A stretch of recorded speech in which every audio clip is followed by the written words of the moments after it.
আগের দিন আমি ক্যাজুয়ালি ফ্লিপকার্ট খুলেছিলাম। ল্যাপটপের দাম i3 ল্যাপটপ সার্চ করলাম,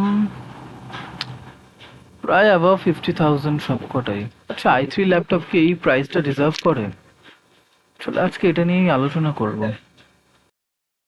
welcome to another video guys. তোমরা কেমন আছো সকলে? দেখো, এখন মার্কেটের যে অবস্থা, আমি কাউকে নতুন ল্যাপটপ কিনতে সাজেস্ট করি না।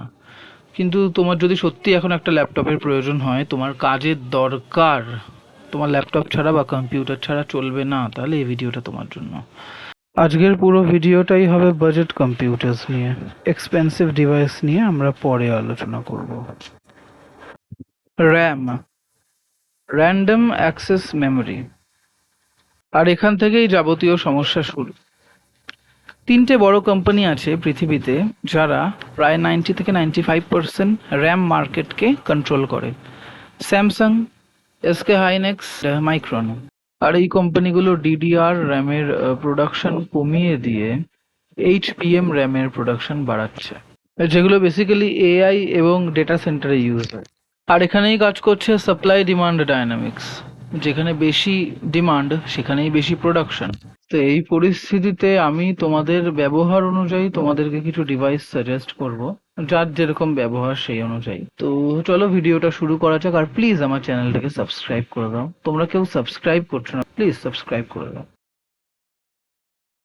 দেখো, আমাদের প্রথমেই খুঁজে বার করতে হবে একটা কারণ, যে তুমি এই পরিস্থিতিতেও কেন একটা কম্পিউটার কিনতে চাও। Number one, shop owners.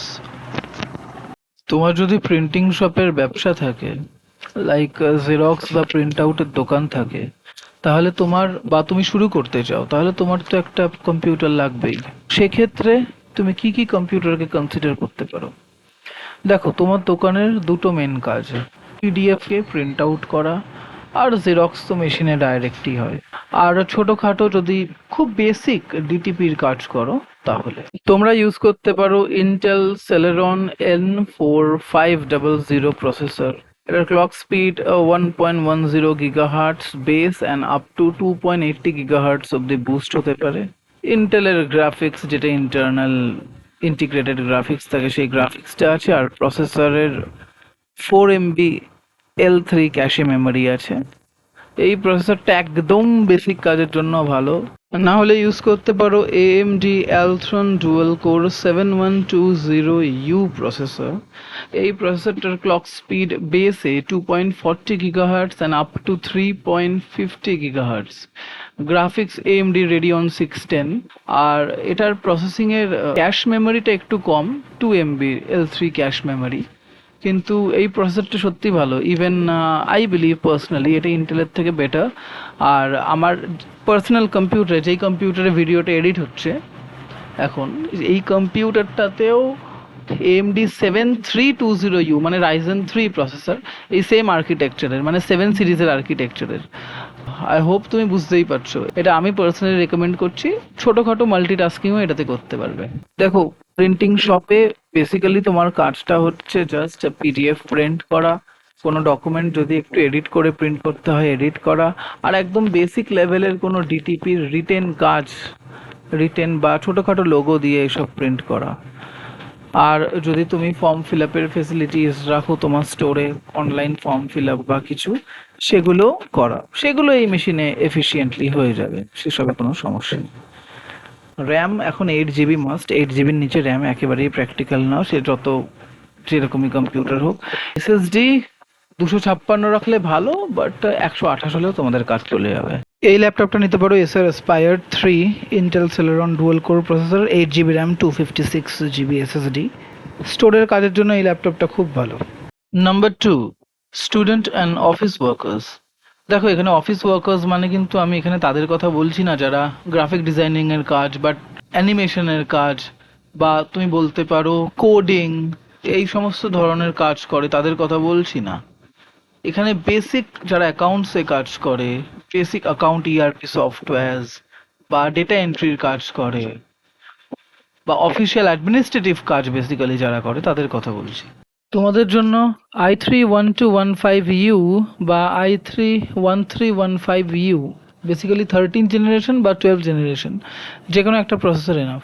এটাতে 6টা কোর আছে টোটাল, 2টো পারফরমেন্স কোর আর 4টে এফিসিয়েন্সি স্কোর, আর 8খানা থ্রেডস আছে। ক্লক স্পিড 1.20 বেস আর up to 4.40 boosted, I mean max turbo. আর সেম ইন্টেল ইন্টিগ্রেটেড গ্রাফিক্স আর ক্যাশ মেমোরি 10 MB আছে, which is better actually.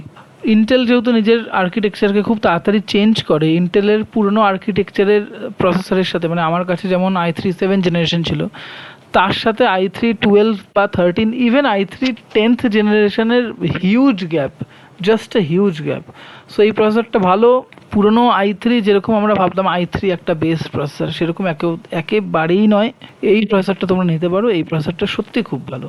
Daily college notes, daily office works, accounting, data entry, একটু আধটু media content watching, আর সব কাজই একটু একটু হয়ে যাবে। আর যারা যারা রাইজেনের ফ্যান, আই মিন এএমডির ফ্যান, তারা এই প্রসেসরটাকে ইউজ করতে পারো। এএমডি রাইজেন 3 7320U জেন 2 মেন্ডোসিনো আর্কিটেকচারের প্রসেসর। এটারও কোর আছে 4টে, থ্রেডস আছে 8টা, clock speed base 2.4 GHz and up to overclock 4.1 যদি বুস্ট হয়, 4 MB L3 ক্যাচে মেমোরি, আর গ্রাফিক্স AMD Radeon 610 যেটা ইউজ হয়। Memory support dual channel LPDDR5 RAM up to 5500 MHz। আমি যে ভিডিওটা এডিট করছি এই প্রসেসরেই করছি। ইন্টেলের প্রসেসর যেটা আমরা আগে দেখলাম, সেই প্রসেসরটার কিন্তু র্যাম যেটা মানে প্রাইমারি মেমোরি, র্যামের মেমোরি স্পিড হচ্ছে 32 MHz, কিন্তু এটা 5500 MHz। এটা র্যামটাও সোল্ডার্ড, র্যামটা খোলা যায় না বা আপগ্রেডেবল নয়, 8 GB র্যাম। বাট যেহেতু সোল্ডার্ড র্যাম, প্রসেসিং স্পিড মারাত্মক ফাস্ট। এই ল্যাপটপটা নিতে পারো। এসার AMD Ryzen 3 quad core 5th Gen 5300U। আমি যে প্রসেসরটার কথা এতক্ষণ বললাম সেটা 7 জেনারেশন মেন্ডোসিনো আর্কিটেকচার, আর এইটা হচ্ছে 5th জেনারেশন। এই প্রসেসরটাও খুব ভালো, এই প্রসেসরটা নিতে পারো। এই দামে এই ল্যাপটপ আর কিছুদিন পর থেকে পাবে না, কারণ র্যামের দাম যেভাবে বেড়েছে আর যেরকম ডিমান্ড আছে কম্পিউটার্সের মার্কেটে, এই ল্যাপটপ আর এই দামে পাবে না। Asus VivoBook 15 2026 মডেল, এই ল্যাপটপটা নিতে পারো। এতক্ষণ যা স্পেসিফিকেশন নিয়ে আমি আলোচনা করলাম, সেই স্পেসিফিকেশনগুলো সেম তুমি এই ল্যাপটপে পেয়ে যাবে। Asus VivoBook 14 2026 সেম জিনিস, একটু ছোট সাইজে। যারা কম্প্যাক্ট চাইছো তাদের জন্য ভালো। আমি যতগুলো ল্যাপটপ দেখাবো সব কটারই ডেসক্রিপশনে লিংক দিয়ে দেবো, সো তোমরা চেক আউট করে নিও। তবে একটা কথা বলবো, তোমার যদি টার্গেট হয় লিনাক্স ইউজ করা, তাহলে অবশ্যই ইন্টেল বেস কোনো ল্যাপটপ নেবে।